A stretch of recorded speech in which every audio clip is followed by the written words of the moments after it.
जिहाद एक कड़वी सच्चाई है और जिहाद अनेक तरीके के होते हैं। लैंड जिहाद भी है, लब जिहाद भी है और ऐसे कई प्रकार के जिहाद होते हैं। और ये लैंड जिहाद, लब जिहाद केवल भारत में ही नहीं है, ये नेपाल में भी हो रहा है, भूटान में भी हो रहा है, आपके म्यांमार में भी हो रहा है, बाकी और यूरोप में भी चल रहा है। हम जहाँ इसको लब जिहाद कहते हैं, अमेरिका, यूरोप में, ब्रिटेन में इसको ग्रूमिंग गैंग कहते हैं। ग्रूमिंग, वहाँ छोटी छोटी बच्चियों के साथ दोस्ती करना, सोशल मीडिया के माध्यम से दोस्ती करना, उसके बाद उनके साथ शारीरिक संबंध बनाना। और ये भारत में भी चल रहा है। भारत का ऐसा कोई ज़िला नहीं है जहाँ लब जिहाद की घटनाएं नहीं आ रही। अब तो कोर्ट भी मान चुका है, भारत की अलग अलग कोर्ट समय समय पे कह चुकी हैं कि हाँ लब जिहाद हो रहा है। अखबारों में खबरें आ रही हैं। तो सवाल ये है, लब जिहाद रुकेगा कैसे? लब जिहाद की पहचान कैसे होगी? लब जिहाद रोकने के लिए सबसे पहले भारत में नार्को पॉलीग्राफ ब्रेन मैपिंग कानून बनाना पड़ेगा, क्योंकि लब जिहाद हो रहा है लेकिन फिर भी तथाकथित सोशलिस्ट सेकुलर लिबरल जो जमात है, ये जो सोशलिस्ट सेकुलर लिबरल पाखंडी नेता, अभिनेता, लेखक, बुद्धिजीवी, पत्रकार, कलमकार हैं, ये मानते ही नहीं कि लब जिहाद होता है। वो तभी मानेंगे जब 2-4 लब जिहादियों का लाइव वीडियो आएगा। इसलिए सबसे पहले नार्को पॉलीग्राफ ब्रेन मैपिंग कानून बनाना चाहिए और जिनके ऊपर लब जिहाद का आरोप है उनका बाकायदा narco test, polygraph test, brain mapping test करके उनका लाइव वीडियो का प्रसारण करना चाहिए, जिससे भारत के नेताओं का मुंह बंद हो जाए, भारत के जजों को भी ये समझ में आ जाए कि लब जिहाद हकीकत है।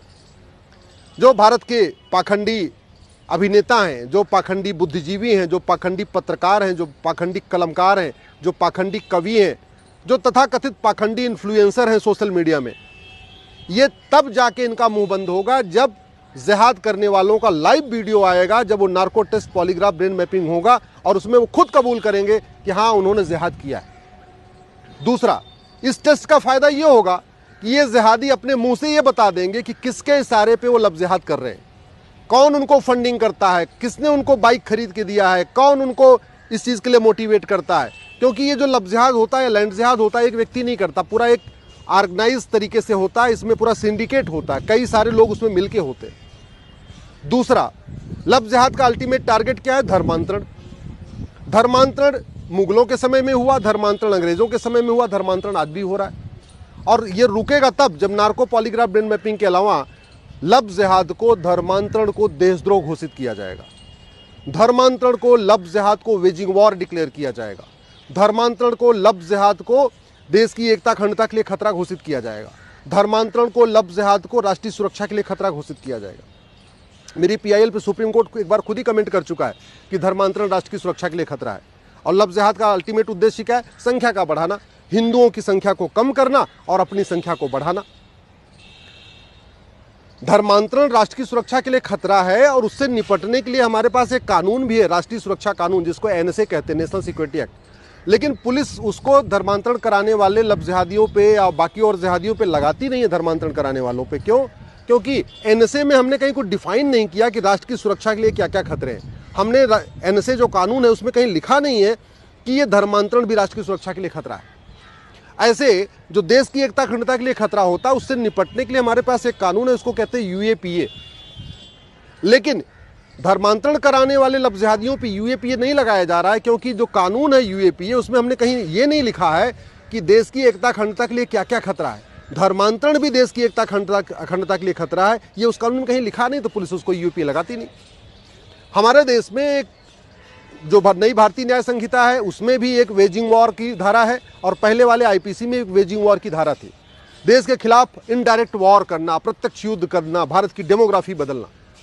लब जिहाद का या ये अपना लैंड जिहाद का या धर्मांतरण का मूल उद्देश्य क्या है?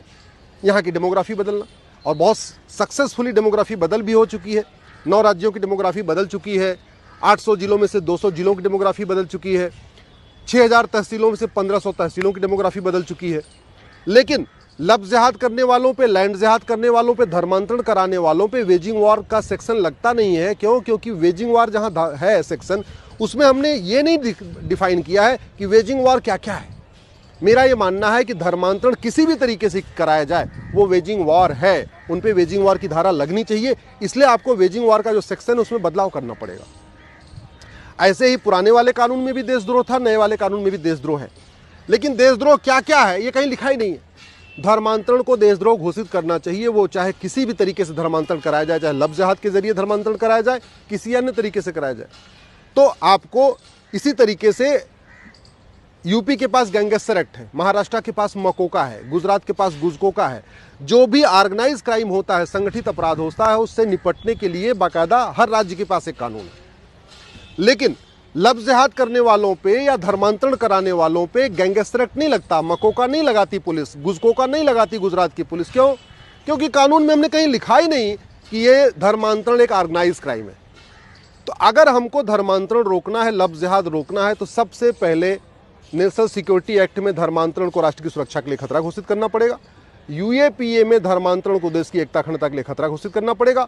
वेजिंग वॉर का जो सेक्शन है उसमें धर्मांतरण को वेजिंग वॉर डिक्लेयर करना पड़ेगा। देशद्रोह की जो धारा है उसमें धर्मांतरण को देशद्रोह घोषित करना पड़ेगा।